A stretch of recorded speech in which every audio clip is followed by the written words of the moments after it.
I'd like to recognize some elected officials. The Honorable Mike Kozakowski, our Recorder of Deeds. Please stand, Mike.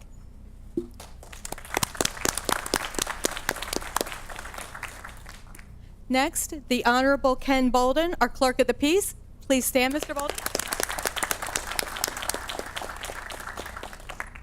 And the Honorable Ciro Papady, our Register of Wills, in the back.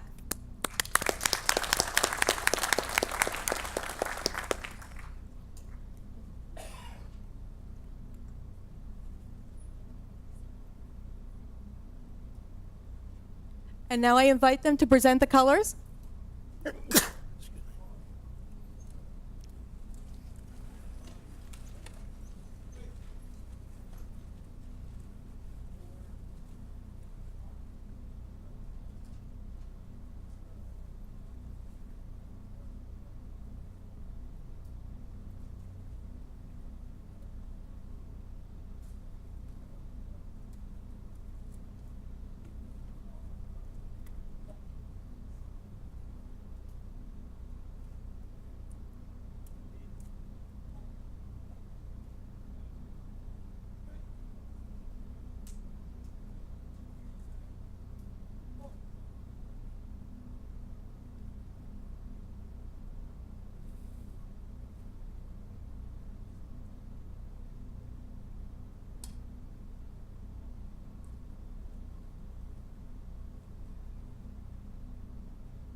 Thank you.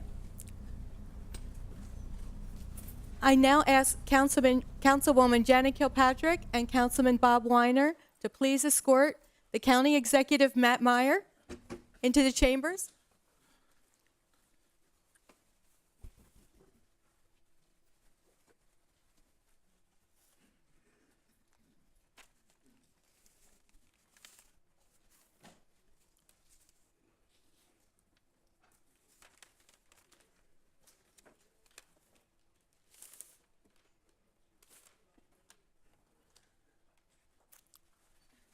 County Executive Matthew Myers.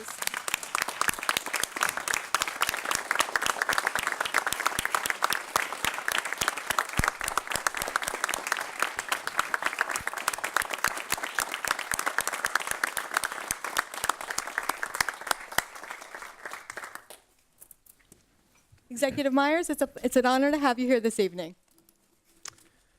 Thank you to the Council President. Good evening to those of you who have joined us here today in Council Chambers and to those watching online. Thank you also to Council President Pro Tem Hollins, all the members of County Council.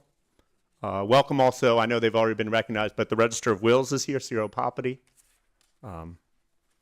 Recorder of Deeds, Mike Kozakowski, and Sheriff Sam Pratcher. A special welcome to Clerk of the Peace, Ken Bolden. Where's Ken tonight? This is Ken's 45th, right? 45th annual county budget address. Ken, I promise you, it will not be the longest. It will not be the longest. Welcome to any other elected officials who happen to be here tonight. Thanks also, the Chief of Police is here. Give the Chief of Police a round of applause. Chief of Emergency Medical Services.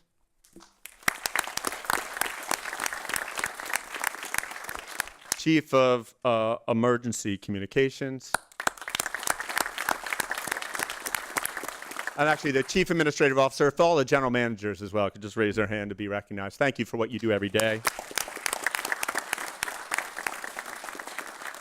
I know a number of the leaders of the county unions are here. If you're a leader, if you're in leadership at one of the county unions, would you stand up to be recognized? Give them a round of applause. Thank you. Thank you for your leadership. And all county employees who are here tonight, thank you for the service that you provide to county residents every single day. You know, 8 months ago, on July 6th of last year, I was in this St. Andrews development in Bear. Christiana Fire Company volunteer firefighters were on the roof of a building, and several firefighters were running into the building to douse the flames. One firefighter had been hurt, I was told. It was in the emergency room at Christiana Hospital. 30 minutes later, as I walked into the hospital, Kevin Cowperthwaite, the deputy chief at Christiana Fire Company, sat up in bed. I spoke with him, and I'd never spoken to him before, but it seemed he actually wasn't injured at all. Kenny Dunn, who was with me, walked around behind the bed and told me to come look. The back of Mr. Cowperthwaite's neck had effectively melted away. Mr. Cowperthwaite, however, was calm. He had one concern. He wanted to get back to work. Like so many first responders, Mr. Cowperthwaite wears several hats. For 28 years, he's been a paramedic with the county and a volunteer firefighter. Months after that incident, I actually honored him at a countywide fire chiefs meeting. He arrived very late to that meeting because his paramedic shift ran late. He was out on a run where he administered care that literally saved someone's life that night in North Wilmington.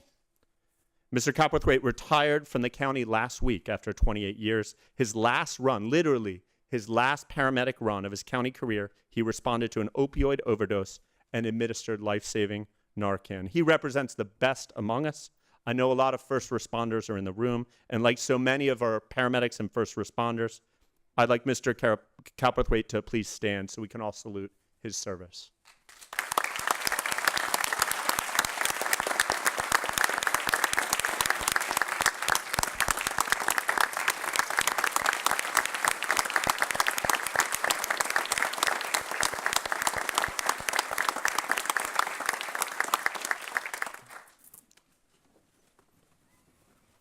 Sophia Rose is a senior at Dickinson High School. Last month, Sophia and many of her high school peers across this state and across this country began to stand up and speak out. Children are not safe in schools today because of guns and current gun laws. Our job in public safety is to see around the next corner, to identify and diffuse tragedy and disaster before it ever happens. Sophia, as a student, is standing up and demand that we do it better, that we do it smarter, and that we do it with some reasonable legal changes. It takes courage to stand up, and it takes strength to remain standing in the face of constant criticism. Representative John Lewis, an aide to Martin Luther King Jr., likes to say, you get in trouble, but you get in the right kind of trouble. Sophia and her peers have gotten a little trouble the last month, but it's the right kind of trouble. And we in this county, this state, and this country owe her and her student peers across this country a big thank you for standing up and speaking out. Ms. Rose, please stand so we can recognize your efforts.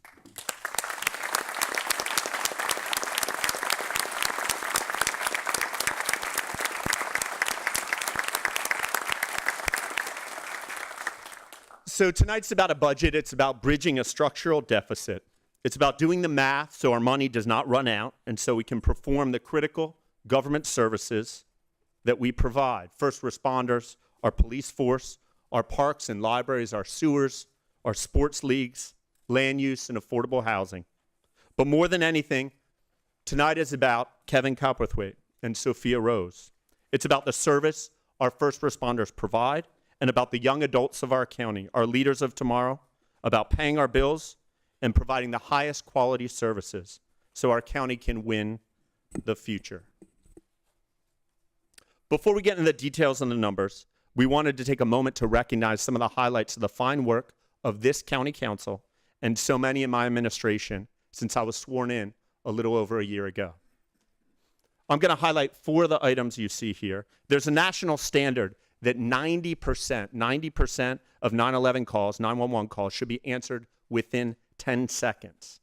In 2017, under Chief Miller's leadership, for the first time in the county's history, we achieved that standard, and we have continued to achieve it thus far this year. Last year, I stood here and highlighted our challenging budget situation. I said we must continue to invest in our future, and we made historic investments in DNA technologies. In 2017, under Chief Bond's leadership, that technology helped us advance 125 police investigations. We will continue to make such investments, and those considering engaging in any crime of property or of person should know we have extraordinary technology today to find them and bring them to justice. For years, discussion has taken place with County Council to change county code to enable more solar power generation. With Councilwoman Kilpatrick and Councilman Tackett's sponsorship, and with Rich Hall's leadership, we got it done. Immediately after enacting legislation last year around solar power generation, an investor announced his company's plan to more than double solar generation capacity within our state, from 92 megawatts to 192 megawatts. Newcastle County has been recognized by national organizations for our transparency efforts with regard to open checkbook. For the first time in county history, you can now view the expenditure of your taxpayer dollar online or on your phone at checkbook.nccde.org as easily as you can view your own bank statement. On August 17th of last year, Mark Kleinschmidt, a former county employee who I know a lot of people here today know, experienced chest pain after his morning workout. His daughter, Allison, a pediatric nurse who rarely misses a day of work, happened to stop by her parents' house that morning. Allison called 911 as her father collapsed, and she performed CPR until paramedics arrived and initiated advanced life support efforts. There was an entire team involved in the chain of survival for Mark, including 911 communicators, county paramedics, Aetna Hose, Hook, and Ladder, and the Volunteer Hose Company in Middletown. Mark required 7 shocks to restore a normal heart rhythm. Mark received the emergency treatment he needed, both at the scene and en route to the hospital, due to the coordinated efforts of this team, led by, of course, his daughter, who provided critical bystander CPR. I'd like to ask all of the individuals involved in Mark's survival, as well as Mark, to stand and be recognized.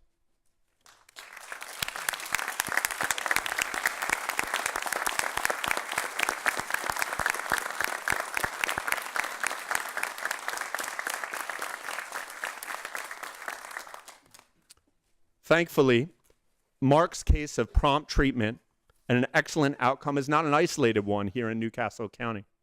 Our paramedics continue to perform above the national average. Our paramedics, under Chief Tan's leadership, are documenting a 50% survival rate, 50% survival rate for witnessed cardiac arrest cases. In a national database, the average reported survival rate for the same type of case is 30%.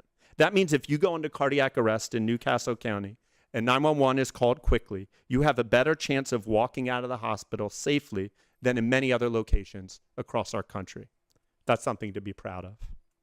In fact, we recently recognized 52 individuals whose hearts stopped beating, were revived by first responders, and were released from the hospital with normal brain function and a return to normal activity. 52 individuals last year. But as we will discuss tonight, with our current revenues, we simply do not have the resources to appropriately sustain such incredible life-saving progress. Another accomplishment that helps save lives is a smartphone application we launched last week called Pulse Point. With this app, you can be notified when there is a need for CPR within a quarter mile of your current location, helping to improve the response time through bystander CPR. All of us here should commit to doing 2 things. 1, learn CPR. And 2, download this Pulse Point app. We're also transforming, as shown above, vacant homes, increasing use of the library system, and reviewing development plans at record rates. We have a 4-pronged strategy to address the opioid epidemic. We secured funding for the Hero Help program in partnership with the federal government and the University of Baltimore. This program now diverts those with the disease of opiate addiction into the treatment that they need. When we came into office, we identified a gap in first responder resources. 6 months ago, if a fire company ambulance was the first to arrive at the scene of an opioid overdose, there was a good chance that ambulance would not be carrying life-saving medicine, the life-saving medicine, Narcan, because of the cost. Thanks to the generosity of every member of County Council and Jay and Jalpa Patel of Green Hill Pharmacy in Wilmington, today, every first responder carries Narcan. Jay and Jalpa, and Jay's here, would you stand so we can share our appreciation for your support?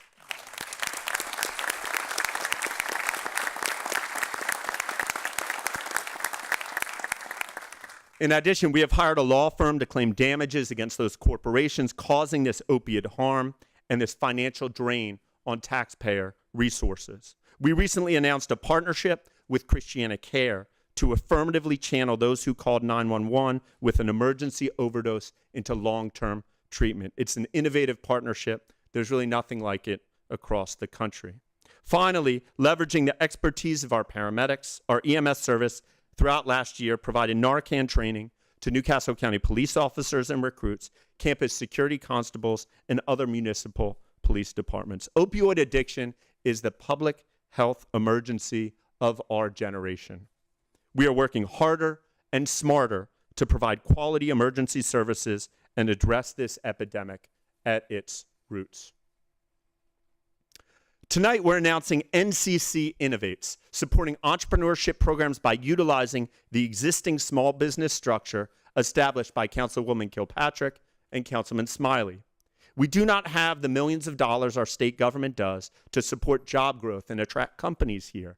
But the number one way, regardless of the resources you have, the number one way to facilitate long-term job growth in any area is to start and build great companies right here at home. For new companies and small businesses, the $5,000 or $10,000 we're going to be offering through NCC Innovates could make a huge difference. In addition, we're expanding our summer youth employment program in collaboration with County Council, the City Foundation, and West End Neighborhood House. The program will expand to its largest ever, 174 paid summer work opportunities for youth coming from low-income and working-class families. We're focusing on new job creation efforts and blue-collar innovative opportunities, or blue tech, at the Port of Wilmington, the Newcastle County Airport that county residents actually own, in Claymont, and at the new Boxwood facility. Together, we can create thousands of jobs in the economy of tomorrow. But actually, nothing we do, nothing, will provide job opportunities more than great educators in our schools, preparing all of our children with the soft skills and the hard skills needed for the innovative jobs of tomorrow, whether at our port, our airport, at Boxwood, or the Star Campus in Newark, anywhere in our county. Jordan Estock teaches what he calls authentic learning to his Concord High School engineering students.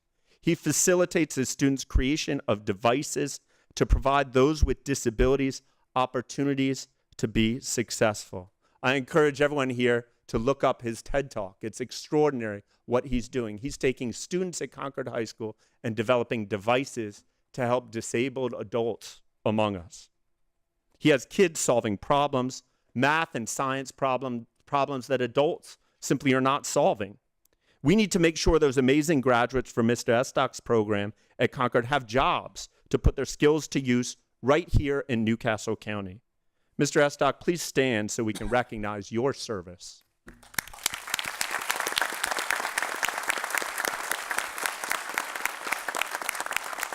You know, you're not just training engineering students who have great opportunities out of college, you're also educating students who will create our county's job-creating companies of tomorrow. So we're also making smart investments in a sustainable environmental future. The whole month of April is Earth Month here in Newcastle County, and we will be hosting a number of important events starting next week. We will be expanding a set of priority pathways, walkways, and bikeways, both for recreation and commuting. We are collaborating with the City of Newark, state and federal governments, the University of Delaware, and local businesses on the Emerson Bike Bridge in Newark, we are investing in something called Edgemoor Grows Together. Edgemoor Grows Together, a community-initiated program that refashions the neighborhood intervention team in an economically disadvantaged neighborhood of the county. There, we are starting a safe after-school and weekend program for young people and actually creating the county's first new park in years. We're also reestablishing Carousel Park as a premier equestrian training center. We will continue enhancing our park system, including options in southern Newcastle County, investing in a much-needed turf, soccer field in Banning Park, and supporting an indoor tennis center at Delcastle. So, our problem is, how do we pay for all of these important services? Starting in fiscal year 2013, 6 years ago, our expenditures, that red line, have been growing in excess of our revenues, which is that blue line. You cannot continue to spend money in your house without regard to the money you make, and neither can we here at the county.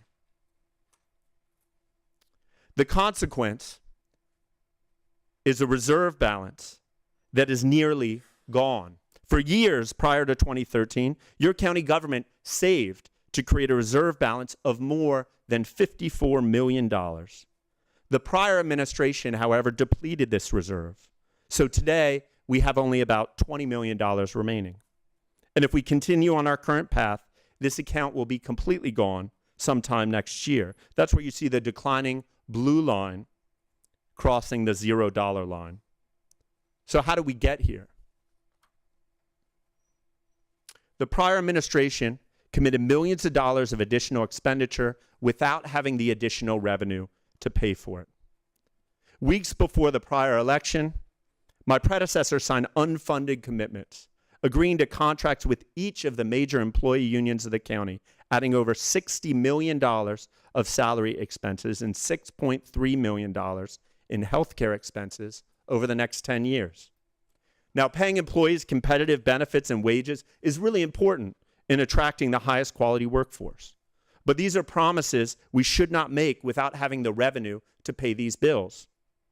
In our 2015 bond sale, my predecessor committed to make interest-only debt payments until after the next election. As anyone who's taken an interest-only loan knows, those payments balloon and eventually become due. We simply do not have the increased revenues to pay for such increased costs, totaling $3.4 million over the next 20 years. My predecessor also committed to an additional $1 million in county services annually without the revenue to pay for it. My predecessor financed operational expenditures like short-term equipment and computers through capital borrowing, which is effectively putting the cost of day-to-day expenditures on the credit card, so someone else in the future has to pay for it. And my predecessor risked $3 million of taxpayer money to the Delaware Board of Trade with promises of hundreds of jobs that will never materialize. So that is where we are. What do we do now? Our budgeting priorities remain the same as I shared a year ago. We have to live within our means. I've instructed my team, and today I asked County Council to tackle this problem, the problem of expenses exceeding revenues, and address it definitively this year. We cannot continue to solve every problem by simply tapping reserves. Because of this old political game, our county government will soon run out of money. Let's fix this 6-year shortfall this year and pass a truly balanced budget. And let's do it in a way that our property taxes remain competitive. We must reduce our debt spending. The temptation to put increased capital expenses on the credit card must be resisted, particularly with increasing interest rates. We must continue to govern honestly and efficiently, delivering the highest level of service to our residents. And we must govern collaboratively for improved government service. We have a lot of governments and school districts and police forces in our small state. This only works if we work together to create taxpayer value. In spite of today's financial challenges, let's also continue to invest aggressively in our future. In our first 14 months in office, we've reduced annual expenditures by about $6.5 million without eliminating any service. We've saved $4.1 million by reducing personnel costs. We've saved $500,000 in the first 2 construction contracts using a bidding process that we, in collaboration with this council, revised last year, an effort led by Councilman Hollins and Cartier. We've saved over $900,000 by terminating certain contractual services and streamlining operations. We've saved $100,000 in non-paramedic overtime costs, and we've saved $1 million in reduced county vehicle purchases. Leadership starts with my office, and we are on track to save over $600,000 in expenditures by the end of my first 18 months. The blue bar there shows 18 months, the last 18 months of the previous administration, the expenses, approaching $4 million, compared with the gray bar, which represents 18 months of actual and projected spending in my executive office.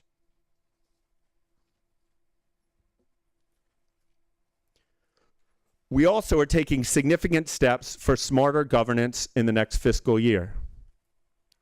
We are enhancing tax collections through the most collaborative and comprehensive vacant housing initiative in county history. I know County Council heard something about that this afternoon. The goal of this initiative is to revitalize neighborhoods plagued by vacant properties. But we are already seeing tens of thousands of dollars in increased collections as a result of this effort. We are also partnering for the first time with school districts to collect long-term delinquent property taxes and engaging in new practices for short-term delinquent property tax collection, efforts that have already generated $1.5 million of additional revenue. For the first time, we're making a serious effort to collect back taxes from your neighbors who simply are not paying their fair share. When we started the budget process months ago, I gave the general managers of all departments a directive to build their fiscal year 19 budget with the same exact money they had in their fiscal year 18 budget, leading to 0% growth. It's unprecedented in county history to do something like this, but this work resulted in the detail you see on the right side of the screen. We're proposing salary reductions tonight of $3.5 million through attrition, elimination of vacant positions, and reduction in overtime and seasonal positions. Also, we will achieve over $500,000 in workers' compensation savings due to the great work of our risk management team. The reductions also include operational cost savings of $515,300 and $57,100 of savings in various technology initiatives. At no cost to county taxpayers, departments participated in a performance review and identified other cost reduction opportunities. We're currently looking at multiple initiatives identified. We haven't committed to any of these yet, but we're looking at them. Standardizing paramedic response vehicle chassis, optimizing copier and printer management, optimizing smartphone usage, exploring online inspection scheduling technology for land use inspections, and instituting out-of-state participation fees for special events. So, after all of this, smarter governance measures, where are we? Well, we're here. With salary and health benefit expenditures, along with debt service costs that we cannot afford with our current stream of revenue. If you look at our expenditures, take a closer look, over 88% of our expenditures are locked into contracts signed and approved by my predecessor before I came into office. Nearly 3/4, 74.7% in employee contracts and 13.7% in long-term debt contracts to build and repair our libraries, parks, public safety, and government buildings. Even with the reduction in spending I outlined, if we continue on this path, as shown in the descending blue line, we are projected to be out of money, out of our stabilization reserve by the end of next year. Keep in mind that while this is happening with our finances, the service demands, as I think all council members know, and many employees who are here, the service demands keep getting steeper. Here, for example, I'm showing you the challenge with our paramedic service. With an aging population and the opioid epidemic, the orange line shows that in 2005, we had 24,045 calls for service. And if you follow that orange line up, you'll see that in 2017, last year, we had 36,966 calls for service, an increase in calls of over 50%. At the same time, state financial support for this state government required service, shown by the red line, has decreased from 60% 13 years ago to a 24% reimbursement rate today. The blue line shows how, because of our limited funding, paramedic staffing has remained almost the same. So we've gone to the state. With the collaboration of many on county council, we've requested to be treated the same as Wilmington, who charge a hotel tax. There's actually a higher tax rate now if you stay in a hotel in Wilmington than if you stay in Newcastle County outside of Wilmington. And we've asked the state government to allow us to change that, simply so that the hotel tax rates are the same. We've asked to restore the state reimbursement of our paramedic service back to 50%. And we've asked for a cap on the first-time homebuyer tax exemption. You know, last year, this exemption, this first-time homebuyer exemption, was given to someone who bought a nearly $2 million home. This state-required tax exemption gives important assistance to homebuyers who need help to close their first home purchase. It's important, but it must not be a tax break for the wealthy. So we've asked the state to allow us to impose a cap above certain level. The first-time homebuyer exemption would not apply. For each of these issues, you and County Council have strongly voiced your support for changes to state law. But we need you, all of you here, and all of you watching tonight, to communicate with your state legislators to make sure these important initiatives are passed in Dover in the next several months. Again, this graph shows our reserve balance. Once that blue line goes to zero, we have no money to stabilize our budget. The blue solid line shows the current decline in our reserves. The red dotted line shows the improvement in reserve levels by implementing the fiscal year 19 budget, the smarter governance package we are proposing tonight. The black dotted line, a little bit higher than the red dotted line, shows the decline in reserve balance with the smarter governance package and the state revenue package, assuming a 3% hotel tax and a restoration of the paramedic reimbursement to 30%. You can see how all of these efforts enable our reserve fund to last a little bit longer, but a reserve fund that has $0 in 2 years with all of these initiatives still is not solving our problem. So, this is how we balance the budget. Our smarter governance measures plus the state revenue package plus a 15% increase in property taxes. Today, the average homeowner pays $433 per year in county property taxes. We propose that that average homeowner pays $65 more per year, $5.41 more per month, or 18 cents more per day. This would be the first county property tax increase since 2009. With this balanced budget plan, we will immediately recruit a new paramedic class, addressing the gap we highlighted earlier between calls for paramedic service and staffing. We also will have funding to sustain our current police operations, our 911 center, parks, and libraries for years to come.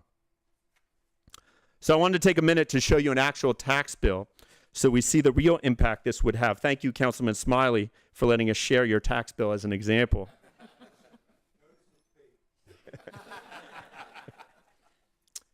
Highlighted in green at the top is the county property tax line in the overall bill. This $300.56 is the portion that would change in this year's bill. Councilman Smiley would pay $45.08 per year more, or 12 cents more per day. His overall tax bill, including county and school taxes, would increase only 3.5% from $1,286 to $1,331. This is Councilman Smiley, but if you'd like to know how this proposed tax change would affect you, we're setting up a website, and you'll soon be able to view that, your particular tax bill, or your increase under the proposal at mybill.nccde.org. As everyone in this room knows, we have extremely competitive property taxes, among the lowest in the country. That's a good thing. And tonight we are reaffirming our commitment to keep it that way. If you look at property tax rates for Newcastle County and 16 neighboring jurisdictions, including our school taxes, you will see the only area with lower property tax rates are Kent and Sussex County. And with all due respect to our sister counties, they do not need to pay the $68 million we pay annually to maintain our great county police force. You can see this change tonight. With this change tonight, our effective average property tax rate will increase from 0.77%, that orange bar, to 0.79%, that red bar. This modest increase we propose will enable us to keep these property taxes low with the highest quality services for the foreseeable future. With this plan, our revenues and expenses will be balanced, as evidenced by that top green dotted line, showing a stabilized reserve fund. This fund can again be what it should be, a source of tax stabilization in the future when we confront difficult and unique budget challenges. Let's look at the alternative. We do have choices, and we absolutely have chosen the most responsible option. County residents want services, and we will deliver those services efficiently. If you and County Council, and if we as a community were to decide that this modest tax increase or the state revenue package is not something we want, we will be forced to make substantial reductions in our services to the public. These are reductions that I do not think anyone actually wants. But we will be spending the next 6 weeks traveling across this county with your council persons to hear from you, including our first 2 meetings tomorrow night at Claymont Fire Hall and tomorrow and Thursday evening at Shoe-Medill Middle School. So how can we balance our budget without raising taxes? What would it take for the revenues we expect in the next year to equal expenses without raising taxes? What we've done here is reduce spending equally across all departments of county government to show what would happen if we tried to balance the budget without the revenue increases we propose tonight. If the choice were made not to increase the hotel tax or the property tax, this is what a balanced budget would look like. The result would be, quite frankly, compromised public safety. We would need to stop proactive policing and decrease community policing. Police departments a generation ago would wait for 911 calls and respond to those 911 calls. Today, we require proactive policing, walking neighborhoods and engaging in communities. To balance our budget, we would need to go back to our old way of policing, and that's not right. If the choice were made not to increase the hotel tax and paramedic reimbursement, you would see longer paramedic response times and slower 911 call response times. You would see a 10% reduction in funding to support the volunteer fire service. When lives are at stake, we must not cut corners, and this tax increase is the smart and courageous thing to do to sustain the highest quality emergency response in our community. Again, to balance our budget without any tax increase, we would also need to close 2 major parks, 12 district parks, and stop mowing in all of our neighborhood parks. To balance our budget without any tax increase, you would see dramatically reduced library services. We'd likely have to close one of our largest libraries, along with a smaller library like Ellesmere, or we could reduce funding for the library right here in Wilmington. We'd also need to close Rockwood Museum, or likely shut down the subsidies we provide for our county sports leagues. So if you take one message tonight, I want it to be this: I will not sign a budget that continues this same practice of being out of balance. It is irresponsible and dishonest governance. We must pay our bills. I will not sign a budget that continues to tap reserves to pay for operational expenses for which we don't have enough revenue. Let's collaborate together to raise revenue and fix these problems this year for the long term. Tonight, we propose a $291 million operating budget, highlighted in green, and a $48 million capital budget, highlighted at the bottom there in blue.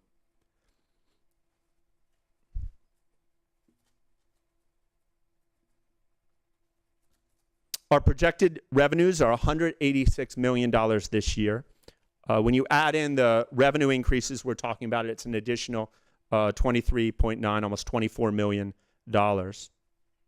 That's from the property tax increase, a restoration of the state paramedic reimbursement, a hotel tax and the cap on the first-time homebuyer exemption. Our projected expenses are based on this year, $201 million of current year expenses, plus $10 million of cost drivers, and $6 million of reductions in reallocations. So with this budget I'm proposing tonight, for the first time in over 6 years, we will not be spending more than we take in as revenue. Below the green line, you can see the list of cost drivers for the year, including over $6.7 million in personnel-related costs. And here on the next slide, you can see smaller increased costs across county government. $6.7 million of that $10.6 million of cost drivers of increased cost is personnel costs.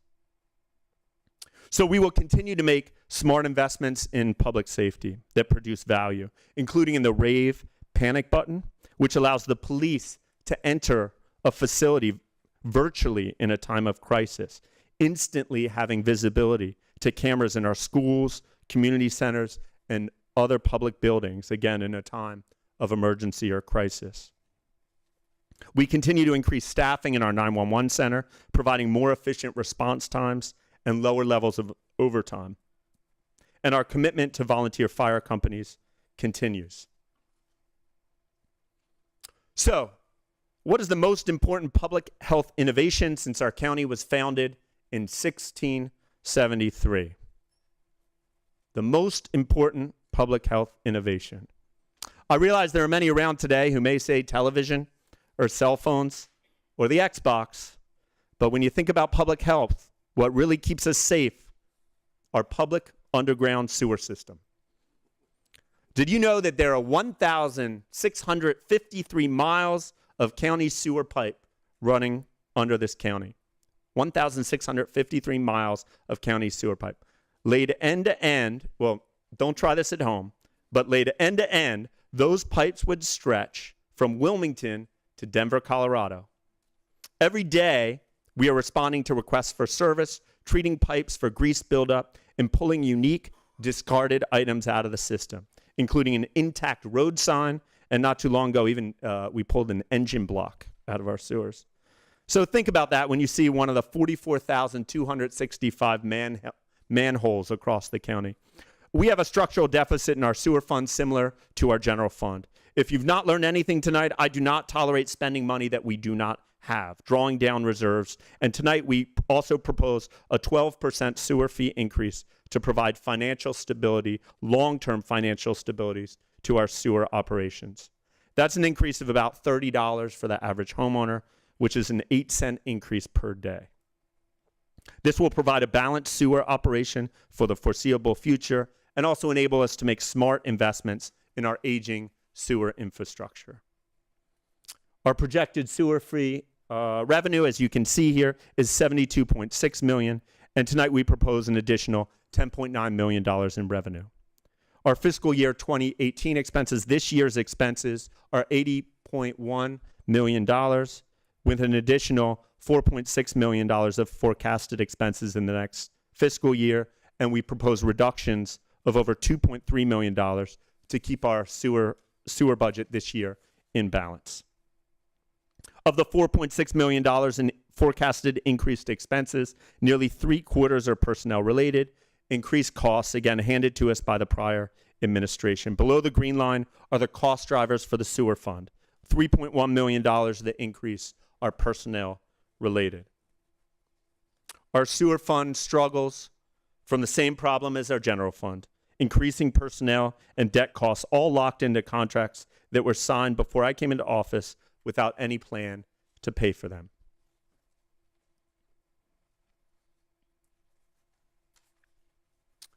Tonight we propose a $48.2 million capital budget, including over $27.4 million of sewer and stormwater projects, and over $20.7 million of parks, public safety, technology, and plant operation investments, broken down into the areas you see on the pie chart. While more than half of our capital investments will go to maintenance and repair of our extensive sewer network, in this presentation, this screen here, you can see various public safety, library, parks, farmland preservation, and countywide infrastructure projects we are proposing. From communications infrastructure upgrades to the site selection and design of a southern Newcastle County Regional Library to enhancements at multiple parks. We look forward to discussing these investments in more detail and collaborating with County Council to make them a reality for you. In closing, this is one of the toughest county budgets that we have seen in years. When we came into office last year, we were handed millions of dollars of bills, increased expenditures for which we simply do not have the revenue to pay. We could keep tapping the reserve, but that is irresponsible and it will be depleted by the end of next year. We could eliminate all position vacancies and reduce spending dramatically, but if we do the math, this spending will result in sharp cuts to service levels, services that our citizens want and expect, and in some cases, need to survive. Our best option is to be responsible, to continue to reduce spending, and moderately increase our property tax and sewer rates. We can keep such rates as the most competitive in the region while sustaining our county's finances and supporting our first responders, our parks, and our libraries for years to come. Budgets are really about priorities. All these numbers, it's about what are we about? What do we want our county to be? And that commitment, a commitment to win the future, to long-term fiscal responsibility, is what we owe our first responders, individuals like Kevin Cowperthwaite, literally running into burning buildings on a daily basis, our strong young leaders like Sophia Rose, and educators like Jordan Estock, helping to prepare the leaders for tomorrow's economy. Thank you, and have a good night.